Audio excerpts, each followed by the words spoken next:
Good morning. Alimta na ginako na itong may basura. Good morning. Basura ito tanan? Garay. Saka ka diri sa akong mansion. Kay ang naay kwarto. Luberan mama. Kay naay kwarto diri si mama nga gamay. At puno na ang basura. Ito yung ano second floor. Yan, mga kapitbahay. Mga kapitbahay ng mga marites. Ay sikan. Ito yun. Yeah, wala pa ditong gamit. Mga kwarto, wala pang bed. Pero pag may nagre-rent, sila man nagdadala ng bed. Ayan, ito yung kwarto na maliit. Alam mo, ang daming basura. Meron pang santo. Kasi may bed lady dito. Baka dito. Yeah.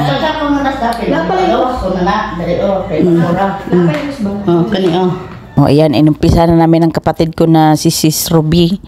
Nilabas yung mga gamit ni Mama, dandahan lahat yan, ilabas namin. Tapos titingnan ko ano yung laman, kung ano yung magagamit at yung hindi na itatapon na sa basurahan. Kasi grabe yung mama kong magtago ng mga gamit na yan.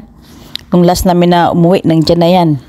Puno na yung kwarto na yan. Kaya sabi ko pagbalik ko, talagang lilinisin namin yan dahil otherwise mapupuno yan, dadagdagan yan ng dadagdagan.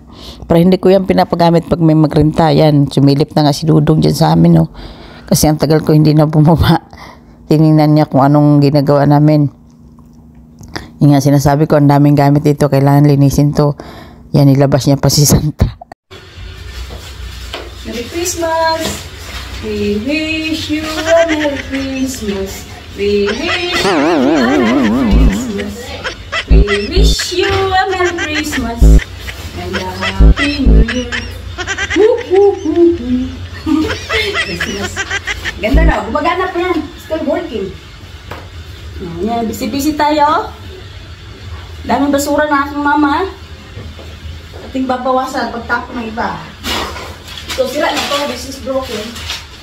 We destroy it in the bin. This is broken.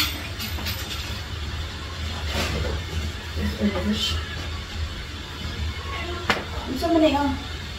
Ang mga, isa man eh. Eh, ano ba siya na eh, pangga? Mama, ito siya. Ano naman kapag na? Ay, dapat nyo na.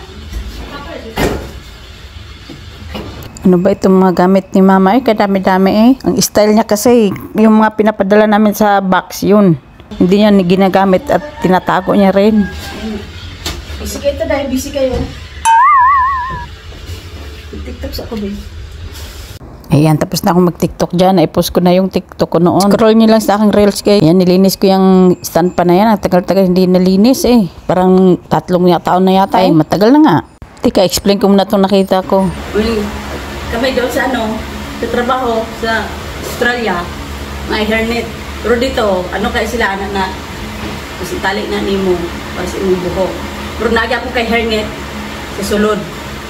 Na hairnet sulod sa imong ulo na. Tapos na t-shirt nga puti, tapos na apron na pink, tapos pantalon na blue. Na blue. Yun. Pero dito, dili provide sa ikaw mag-provide sa imong sariling uniform. Pagpasok nimo sa trabaho, nang ma-apply ko ganyan, nadawat na ka, baligyaan ka sa katong kampanya o kanang buwan uniform, ibawas sa inyong sweldo per salary o second salary. Bawas to, pati mong butas, tanan na, ibawas na nila. At muna tayo mong sutod, gusto nyo duha ka pares para na kay, ako noon nga, wash and wear lang, pag-uli naman, ganun trabaho ko noon.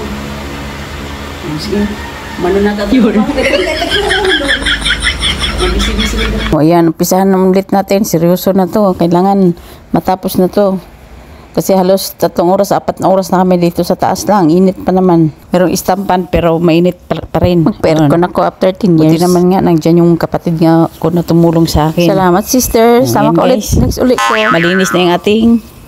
Oh, malinis na. Hulaan ko next year pagbalik ko. Yan, puno na naman.